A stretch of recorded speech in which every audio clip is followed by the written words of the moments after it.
Well, first I want to thank those students who spoke, because it's a little terrifying at times to come up to a podium and speak in front of a crowd, and so it's just terrific to see all the wonderful things going on, and also to again congratulate Ifosa and welcome his family. Sister is here. I know there are a few young ones running around, so but that's also very wonderful, so thank you. And now, if you haven't noticed, on the back of your program, there's quite a long text, and I'm going to lean in, and I'm going to encourage Howard to lean in as well here with the mic, but I will repeat some of this, but I'll let you all read this as well because it would be too long. There's so many wonderful things to say about Dr. Howard Shane, and it's just my great honor to say a few of those things. But of course, he's the recipient of the 2017 School of Public Health and Health Sciences Award for significant contributions to public health and health sciences. You can read that he's got a very distinguished career, and I want to give him time because he's also a great storyteller, so I hope he has a lot to say, so I'm going to abbreviate his introduction. You can see where he is. He's been at Harvard Medical School as well as at Boston's Children's Hospital, but I have to tell you his degrees because one of them includes us, so he got his BA in Sociology from the University of Massachusetts Amherst and his MA in Speech Language Pathology from UMass Amherst School of Public Health and Health Sciences, and his PhD from another place. And he also completed his postdoctoral fellowship at Mayo Clinic, so I'll give him a little credit for that. You can read all his awards. I'm not going to go over those. They're in the program. But I want to just tell you a little bit more about what I've seen in him. I've known Howard for a few years. He serves on our advisory board, which is so kind of him, and I've had opportunities to talk to him, and besides his wonderful wit. He's really a world-renowned for his technology development, including visual supports to enhance learning and communication. But the main thing is that he was way ahead of his time in this area. In 1982, now some of you may not remember what was going on in technology in 82, but I remember I was at the University of North Carolina, Chapel Hill in, I think, either 84 or 85, and Apple had its first big event at the university. So this is really on the cusp of technology, what we take for granted today.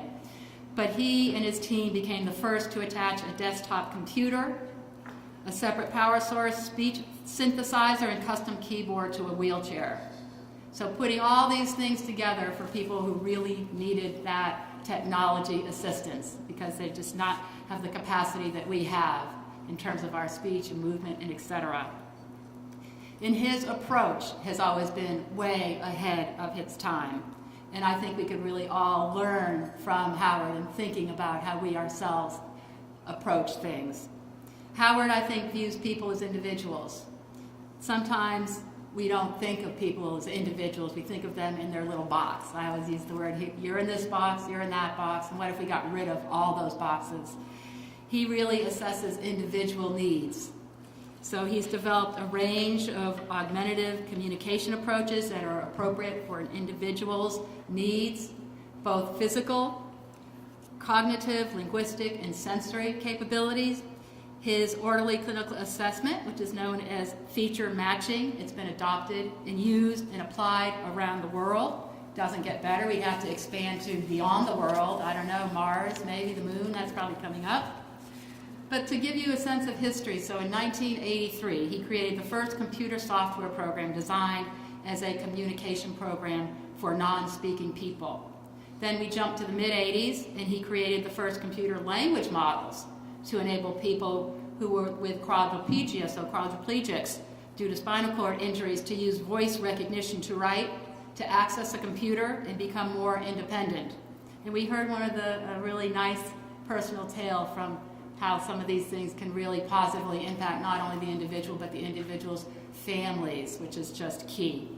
Howard led the development team that designed a portable speech synthesizer, the multi-voice, used by people with no voice, including Professor Stephen Hawking. He created the multi-phone telephone to work with speech synthesizers, so always kind of thinking ahead. And then you go from the mid-1900s to the mid-2000s, and he pioneered the use of visual screen displays to replace more traditional grid displays. So always, again, thinking ahead. Always, again, thinking about non-speech people who just really, it is liberating when you go from non-speech to verbal. It's just huge.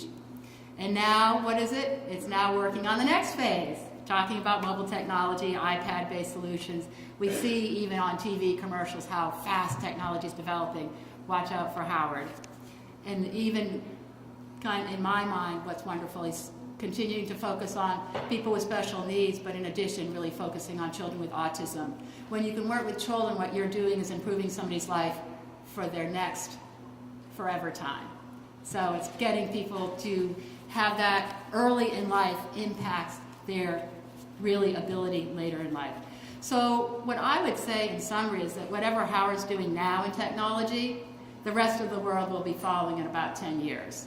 Okay, and whatever Howard is doing now at all is going to benefit and enhance the life of individuals who in some cases are forgotten in our society. We've had a conversation about places like, you may not remember, Belchertown State Hospital, where we used to put people in places so that they were separate from society.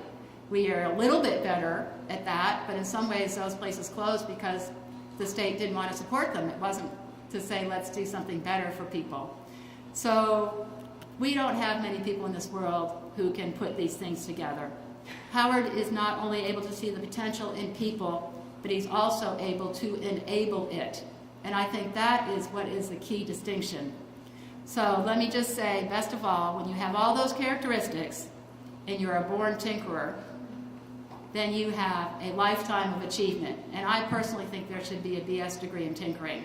But I don't know why there isn't yet, but it is really, you have wonderful and significant accomplishments that impact people, their lives, their families' lives. So it is my great honor and my great pleasure to ask and present the award for the 2017 SPHHS Award for Significant Contributions to Health Sciences, Public Health and Health Sciences, to Dr. Howard Shane, and ask Howard to lean in and, and come to the podium.